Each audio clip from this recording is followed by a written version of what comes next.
안녕하세요. 예수목장교회 이노희 목사입니다. 오늘 공부하실 내용은 기독교 강요 1장 1권 1장 2절인데요. 우리가 1장은 그 하나님을 아는 지식과 우리 자신을 아는 지식이 서로 연결되어 있음과 그 결합의 방식에 대해서 말씀하고 있습니다. 그러니까 하나님을 아는 지식과 우리를 아는 지식이 상관성이 있다. 그 내용에서 오늘 2절인데요. 하나님이 자기를 알려주셔야 우리 자신을 알게 된다.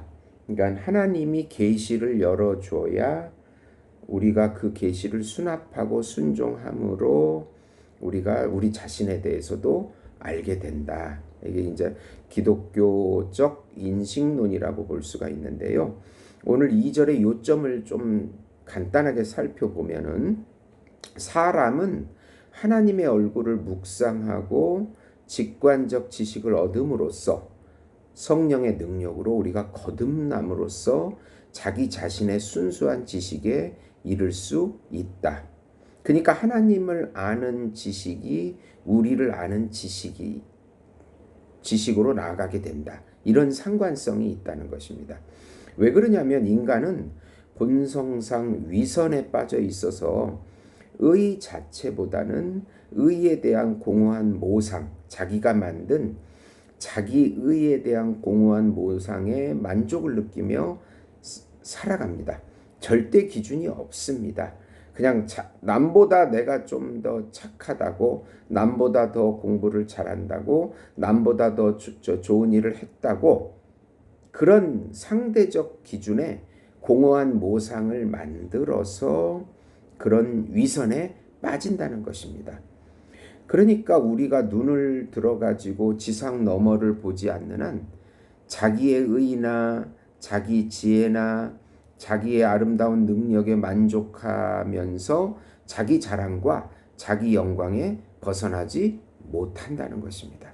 하나님께서 계시를 열어주지 않을 때 인간은 결국 자기 영광적이고 자기 지혜적이고 자기 욕심적인 자기 만족적인 삶을 살 수밖에 없는 것입니다. 하나님의 의의 기준을 바라보면 우리 의는 사악으로 극도의 사악으로 우리의 지혜는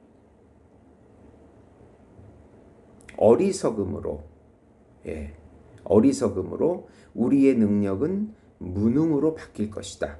그러니까 하나님의 절대적인 의와 인간의 사악함, 하나님의 지혜와 인간의 어리석음, 또 하나님의 능력과 인간의 비참한 무능을 칼빈은 이렇게 대조하고 있습니다. 좀 더 우리가 구체적으로 살펴보면 하나님이 자기를 알려주셔야 우리 자신에 대해서도 알 수 있다. 결국은 참된 자기 인식이라고 하는 것은 하나님의 계시에 달려 있다는 것입니다. 이 기독교 강요 1장 2절에서는 인간이 자신을 바로 알기 위해서는 하나님을 먼저 알아야 하며 더욱이 하나님을 아는 지식조차도 하나님께서 친히 자신을 나타내 주셔야 가능하다고 말합니다. 이것이 바로 계시라는 것입니다. 인간은 자신의 비참함을 깊이 느끼지 못하는 한 하나님을 찾지 않는다. 그러나 하나님을 바라볼 때 비로소 인간은 자기 자신의 실상을 깨닫게 된다. 공허한 모상이라는 것을 깨닫게 되고 비참한 죄인이라는 것을 깨닫게 된다. 이 말, 곧 하나님의 계시 없이는 인간은 자기 자신에 대해서도 어둠 속에 있는 것과 같다는 것입니다. 자기 자신에 대한 진실한 인식은 하나님에 대한 지식에 달려 있습니다.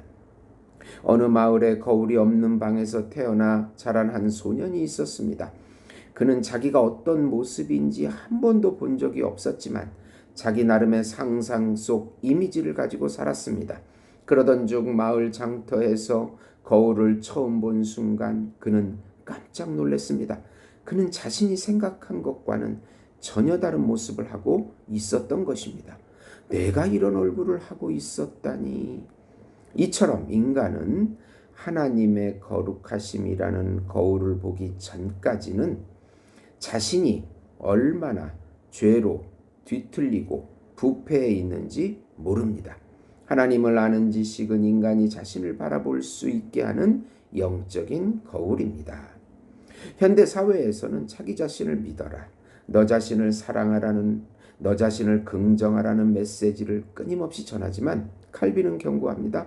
하나님 없이 자기를 아는 것은 착각이며 자기 도취라고 하는 것입니다.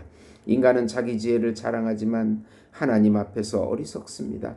인간은 자기가 선하다고 착각하지만 하나님 기준 앞에선 더럽고 죄인입니다. 인간은 자기 자신이 자유롭다고 말하지만 하나님 없이는 그저 자기 욕망만 따라가는 탐심에 물든 죄의 종일 뿐입니다. 칼빈은 자신을 모르는 자는 결국 하나님을 오해하게 되고 하나님을 모르는 자는 자기 자신을 속이게 된다고 말합니다. 한 여행자가 깊은 우물 속에서 자신의 모습을 비추어 보려 했습니다. 그러나 어두운 물 속에서는 형체만 흐릿할 뿐 얼굴의 진실한 모습은 보이지 않았습니다. 그는 마침내 햇빛 아래 나와 물 웅덩이를 보았을 때 자신의 더러워진 모습과 상처들을 또렷하게 확인할 수 있었습니다. 이처럼 하나님 없이 인간이 자기 자신을 이해하려 하면 우물 속을 보는 것과 같고, 하나님 계시 안에서 자신을 볼 때 햇빛 아래 자신을 보는 것처럼 진실이 드러나게 됩니다. 태양빛이 환히 비춰줬을 때 그때서야 자신의 모습을 바로 보게 되는 것입니다. 칼빈은 철학자들이 인간의 본성과 윤리를 탐구했지만 하나님의 계시 없이는 진리에 도달할 수 없었다고 평가합니다. 플라톤, 아리스토텔레스, 칸트, 데카르트, 휴մ, 로크, 헤겔 같은 철학자들은 탁월했지만 그들의 인간 이해는 불완전하고 일부분적이고 근본적인 오류가 있었습니다. 왜냐하면 그들은 하나님의 진리라는 빛 없이 인간의 이성이라는 촛불에 의지했기 때문입니다. 하나님을 모르면 인간이 왜 존재하는지, 무엇을 위해 사는지, 어디로 가는지 결코 알 수 없습니다. 그들이 쫓았던 인간의 그 이성조차도 타락했기 때문에 그런 것입니다. 한밤중에 손전등 없이 산길을 걷는 사람은 앞을 잘못 보아 절벽으로 떨어질 수도 있고 길을 잃어 헤맬 수도 있습니다. 그러나 밝은 손전등을 켜고 걷는 사람은 길을 분명히 보며 위험을 피할 수 있습니다. 이 손전등이 곧 하나님의 계시입니다. 하나님의 말씀과 계시 없이는 인간은 자기 자신에 대해서도 세상에 대해서도 올바른 길을 찾을 수 없습니다. 결론적으로 하나님이 자기를 알려주셔야, 계시해 주셔야 인간은 자신을 알 수 있습니다. 인간은 스스로 절대 알 수 없습니다. 하나님께서 계시해 주실 때만 인간은 자신이 죄인이라는 사실, 하나님의 은혜가 절대적으로 필요하다는 사실, 자신의 존재 목적이 하나님을 영화롭게 하는 것이라는 사실을 깨닫게 되는 것입니다. 하나님을 아는 지식이 없다면 인간은 자신을 참되게 인식하지 못한다. 인간은 하나님 안에서만, 하나님의 계시 안에서만 참된 자기 인식을 얻는다 라고 칼빈은 말한 것입니다. 들어주셔서 감사합니다.